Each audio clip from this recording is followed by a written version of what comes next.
एक समय की बात है। एक गांव में सफेद साड़ी वाली चुड़ैल का आतंक था। चुड़ैल रात भर गांव में घूमती और गांव का जो भी आदमी उसे दिखाई देता उसे वो घायल कर देती। अरे कोई तो बचाओ, मर गया रे। एक रात हरिया अपने खेत से अपने घर लौट रहा था कि तभी अचानक उसके सामने चुड़ैल आ जाती है। अरे बाप रे, ये चुड़ैल कहाँ से आ गई? आज तो मैं गया काम से।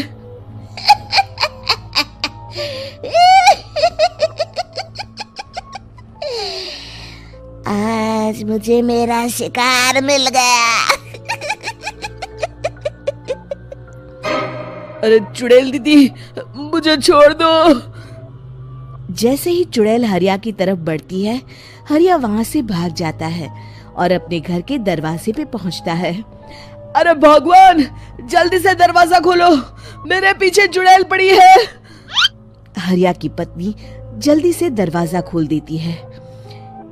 अरे आप इतना हाफ क्यों रहे हैं? अरे मेरे पीछे चुड़ैल पड़ी है, आज तो मैं बाल बाल बच गया। जल्दी से सभी दरवाजे और सभी खिड़कियों को बंद करके बत्ती बुझा दो। तभी चुड़ैल हरिया के घर के पास पहुंच जाती है। अरे वो आदमी कहाँ गायब हो गया? मैं भी देखती हूँ आखिर कब तक बचेगा। मैं अपने शिकार को इतनी आसानी से नहीं छोड़ती। इतना कहकर चुड़ैल वहाँ से चली जाती है। वहीं दूसरी तरफ हरिया और उसकी पत्नी दोनों अपने घर की खिड़की से ये सब देख रहे होते हैं। अरे बाप रे, ये तो बड़ी डरावनी चुड़ैल थी। अगले दिन ये बात आग की तरह पूरे गांव में फैल जाती है और धीरे धीरे लोग चुड़ैल के डर के मारे शाम होते ही अपने घरों से बाहर निकलना बंद कर देते हैं। कुछ दिनों के बाद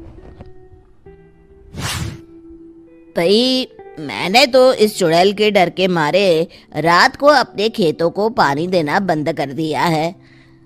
कहीं मेरी फसल सूख गई तो मैं तो कहीं का नहीं रहूंगा। साहूकार का कर्जा कैसे चुकाऊंगा?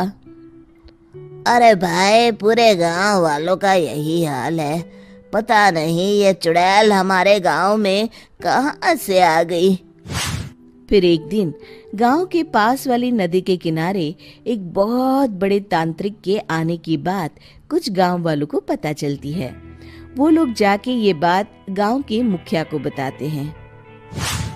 मुखिया जी, नदी के किनारे एक बहुत ही पहुंचे हुए तांत्रिक बाबा आए हैं। हमें उनसे मदद मांगनी चाहिए। मैंने सुना है वो बड़े बड़े भूतों और चुड़ैलों को अपने वश में कर लेते हैं। मुखिया जी सभी गांव वालों को लेकर उस तांत्रिक के पास पहुंच जाते हैं। ओम फट स्वाहा, ओम फट स्वाहा।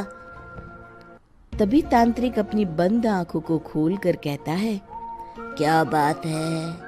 तुम सब लोग यहाँ क्यों आए हो? मुखिया जी उस तांत्रिक को सारी बात बता देते हैं। अच्छा, तो ये बात है। और तांत्रिक अपनी आंखों को बंद कर लेता है। मैं देख रहा हूँ तुम्हारे पूर्वजों ने बहुत पाप किए थे, जिससे ये गांव अब श्रापित हो चुका है। उसी के फल स्वरूप तुम्हारे गांव में चुड़ैल आई है। ये चुड़ैल बहुत खतरनाक है, ये किसी को नहीं छोड़ेगी। हे भगवान, मर गए रे, अब क्या होगा?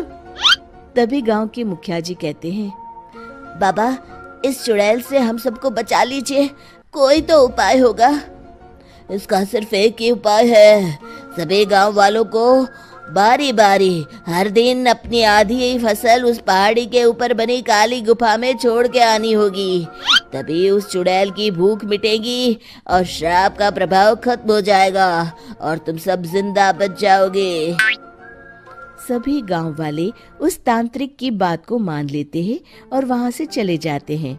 फिर अगले दिन से रोज उस गांव के लोग बारी बारी से अपनी आधी फसल उस काली गुफा के पास जाकर रखाते। कुछ दिनों बाद हरिया की बारी आती है। बाप रे, आज तो मेरी बारी है उस काली गुफा में जाने की। क्या करूं, वो तो बड़ी खतरनाक चुड़ैल है। मेरे तो हाथ पैर कांप रहे हैं। फिर हरिया डरते डरते अनाज की बोरियां अपनी बैलगाड़ी में लाद देता है। तभी हरिया की पत्नी उससे कहती है, देखो जी, संभल के जाना और किसी भी हालत में शाम होने से पहले वापस आ जाना। उस चुड़ैल का कोई भरोसा नहीं है जी। हरिया बैलगाड़ी में बैठते हुए कहता है, भगवान, मैं क्या वापस आऊंगा? लगता है अब तो मेरी खबर ही आएगी। इतना कहकर हरिया वहां से चला जाता है। रास्ते में जंगल से गुजरते हुए हरिया की बैलगाड़ी का एक चक्का बड़े गड्ढे में फंस जाता है। हे भगवान, अब ये क्या मुसीबत है? हरिया नीचे उतर के पूरी ताकत से अपनी बैलगाड़ी को गड्ढे से निकालने की कोशिश करता है। बहुत देर मेहनत करने के बाद हरिया की बैलगाड़ी उस गड्ढे से बाहर निकल जाती है। हे भगवान, अब तो शाम होने वाली है। आज तो मैं गया काम से। जैसे तैसे हरिया काली गुफा में पहुंच जाता है। अरे मर गया रे, यहाँ तो चारों तरफ डरावना माहौल है। मैंने यहाँ आने में बहुत देर कर दी, कहीं चुड़ैल नाराज ना हो जाए। हरिया अनाज की बोरिया वहां रख के जैसे ही जाने लगता है, तभी उसे किसी के आने की आवाज सुनाई देती है। हरिया एक कोने में छुपकर अंदर देखने लगता है। चुड़ैल वहां आती है और फिर अपने चेहरे से नकली चुड़ैल का मुखौटा निकाल देती है। हरिया ये देख के हक्का बक्का रह जाता है। तभी चुड़ैल कहती है, भैया यहाँ आना। आज तो बहुत अनाज आया है, इसे मिलाकर अब हमारे पास ढेर सारा अनाज जमा हो गया है। कल ही हम इसे शहर में बेच आएंगे और माला माल हो जाएंगे। तभी अंदर से नदी के किनारे वाला तांत्रिक बाहर आता है। अरे, ये तो तांत्रिक बाबा है। हाँ, अब तो हम दोनों की जिंदगी मजे में कटेगी। गांव वालों को बेवकूफ बनाना इतना भी मुश्किल नहीं था।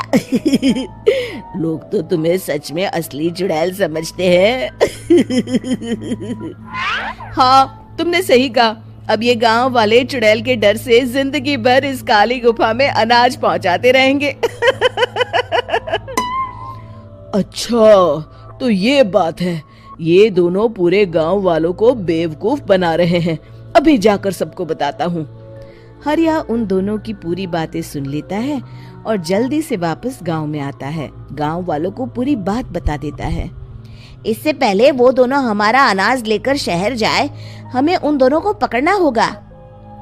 उधर दूसरी तरफ नकली तांत्रिक और नकली चुड़ैल बनी औरत एक बड़ी गाड़ी में सारा अनाज लाद के वहां से निकलने की तैयारी कर रहे होते हैं।